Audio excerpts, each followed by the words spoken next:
we go. I almost. Okay, yes. We are now streaming live. Hello, I'm Anna, and we're going live from Certified American Grown.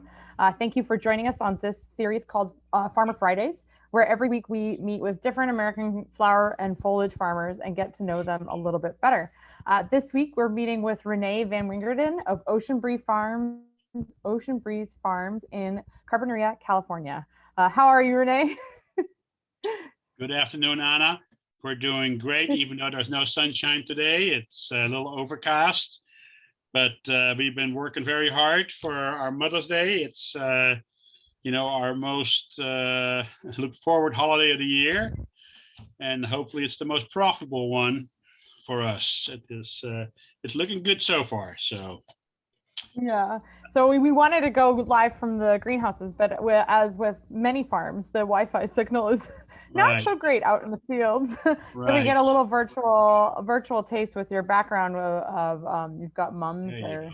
No, what you see in my background are what we call it's a propagation area. Oh. That's where we propagate our tissue cultured Gerber plants. And Gerbers. And, basically what you see there is they're there for 8 to 10 weeks, and then they go to the greenhouse for another 10 weeks.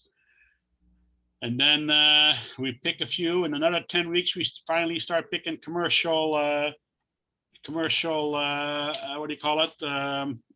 Production. Yeah. Yeah. And I have some of your Gerbers here. So. There you go. There you go. There you go. That's what they look like. Oh. Now we have you on there twice. There you go. But so, to give the folks a little insight of who and what I am. I was born in Holland, and when I was 13, my parents and uncles and aunts and we immigrated to America and ended up in California, because we didn't want to be on Rhode Island where it's too much snow, and Colorado was too much snow, and we ended up in California. This is just a little tidbit here for old timers here, or actually for the new generation. Lompoc used to be the flower seed capital of the world, and we actually looked at land in Lompoc, but then there was too much wind and too much brackish water, and we came down the coast. And my uncle, we were on Sunday, they were here, and we're standing outside the restaurant. He goes, this is where we're gonna move to. So that's how we ended up in Carpinteria. Yeah. And there were four uncles, right? 4 uncles and 32 kids. Yeah. We came, like I said, we came in 1967, and none of us speaking any English, or very little. Some of us thought they spoke English, but we really didn't. Went through the school system here, and when I'll be very honest, I probably ditched more from school than I went to school. And then come graduation, my father asked me, you want to go to college, or would you like to start your own business? And I chose to start my own business. So when I was 19, I've been working with my cousin for 25 years. And after 25 years, my cousin wanted to go on with his son. So we separated 25 years ago. And now for the next, 25 years, I am working with my son. He is operational manager in Nipomo.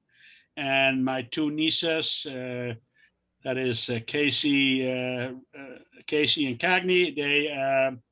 One of them is the general manager, and the other one is what I call the mass market manager of our production here. Yeah, and that's at your bouquet. Right, bouquet operation. Right? Movies, yeah. Yeah, and I know I just keep rattling along, but I just want people to realize. We've been growing different kinds of flowers, but we've only stopped growing chrysanthemums only about 2 years ago. There's not enough money left into it anymore, and it just wasn't worth it to us anymore. But the chrysanthemums has made whatever we have accomplished here. Yeah. and we've changed over to roses, but then again, imports ran us out of the rose business, even though we invested millions of dollars of new facilities and all that. The only positive thing I can say about that is now we have a modern facility, so we can be competitive in other flowers. Again, we're ready for the future. Yeah. What varieties? Yeah. What varieties does Ocean Breeze grow? You've got the Gerber daisies. Gerber daisies, and what else do you guys have? We have some hydrangeas. We have some Veronica. We have some solid aster. We used to have quite a field operation, but California minimum wage keeps going up, and we just cannot be competitive anymore with that. So actually, we have quite an avocado got lilies too, right? Yes, we have Asiatic lilies, Oriental lilies, and actually the Oriental lilies and Asiatic lilies is actually it's still profitable. So what else? It's too bad that I couldn't have shown you around the facilities. Best laid plans. Well, maybe there'll be another time once you need another spot that is not a problem. Yep. What else? Well, yeah. So just going back to Moby's, I heard with all the Mother's Day shipping and everything that you guys had a record day, and you had 8 semi trucks. Yep, leaving us, so people can comprehend. We at our facilities here, every week we produce 500,000 stems of Gerber daisies, and with luck this year, we call it the spring flush, and we've had great weather. Actually, we will probably produce close to 1 million stems, this week and the week before. It was just pure luck. I mean, that's how I have to look at it. We sometimes farming's like that, right? we like to say no, it's our expertise. Some of it is, but it was just luck. Yeah. So, so we grow about 6 acres of gypsy. It's a good filler flower for our mass market arm.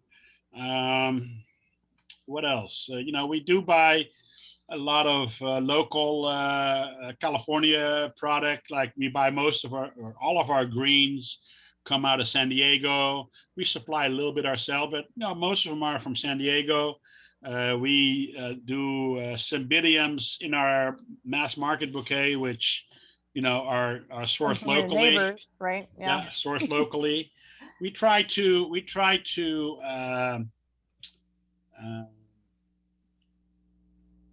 buy as much as possible from our local growers, and local growers is California, and then we prefer Mexico, and the last on my list is Colombia.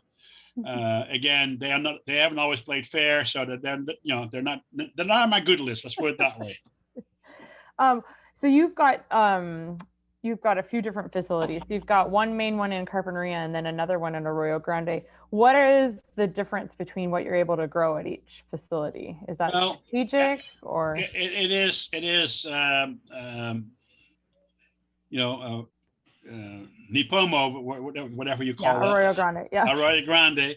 It's actually what's so nice about there is it is that Santa Maria area, and believe it or not, they can grow what we call cauliflower, cabbage crops year round.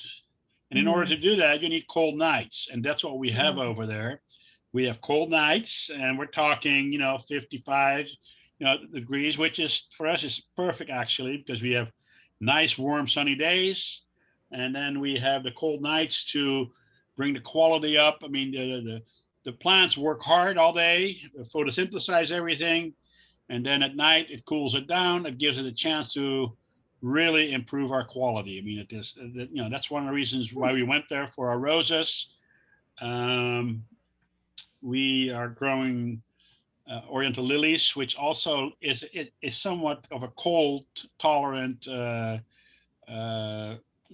species. Yet again, you need to have enough sunshine to give it a nice photosynthesis to give nice heavy stems. You know, we're looking to expand that program.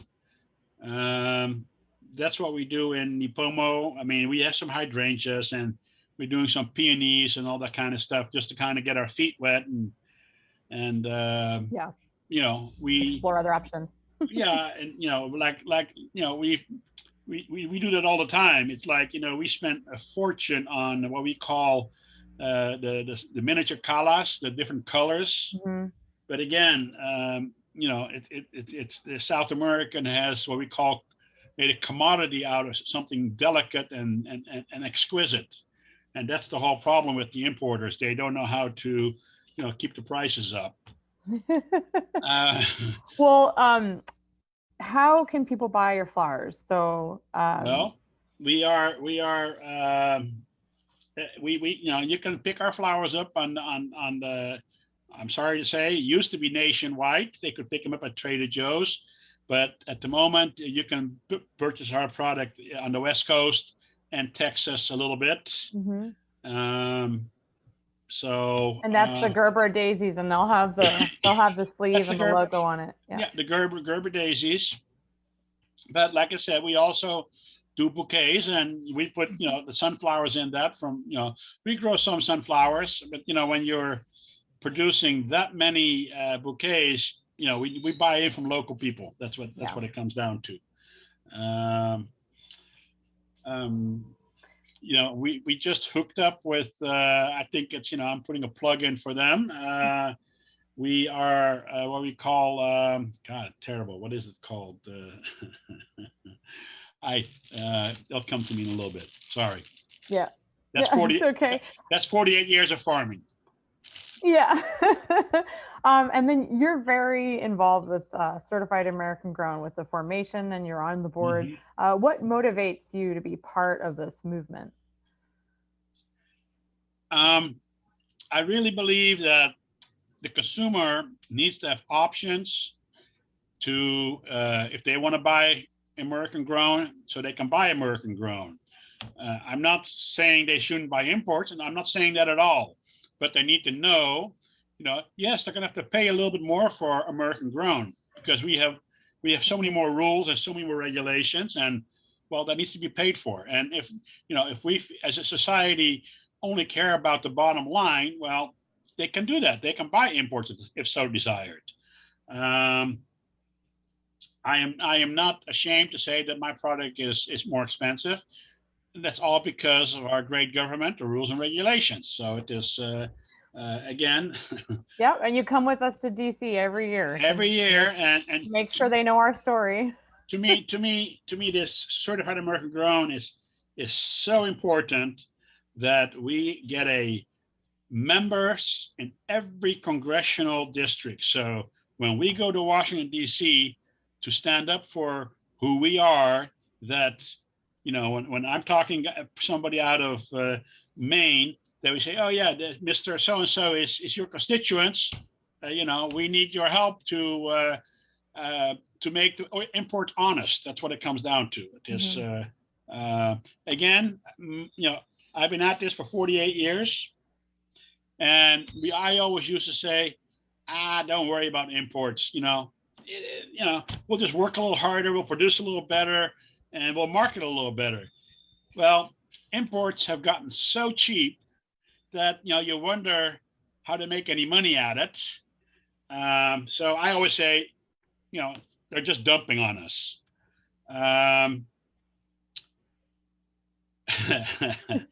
Again, yeah. I would love to have a discussion with an importer. You the mediator and them the importer. So. Maybe another time. Okay, I've got one last question for you, Rene. What's your favorite part about being a flower farmer? The favorite part is when I every day I look down on the floor and I see all these flowers going through our chain. But what I really like about it is when I go to the mass, what do you call it, the bouquet production area, and I stand at the end of the line and I look, damn, that looks nice. I mean, you know, we have a person does a little quality control check and you kind of go, okay, it's all worth it. Doesn't matter. Yeah, you know, we're going broke, but it's worth it. Yeah.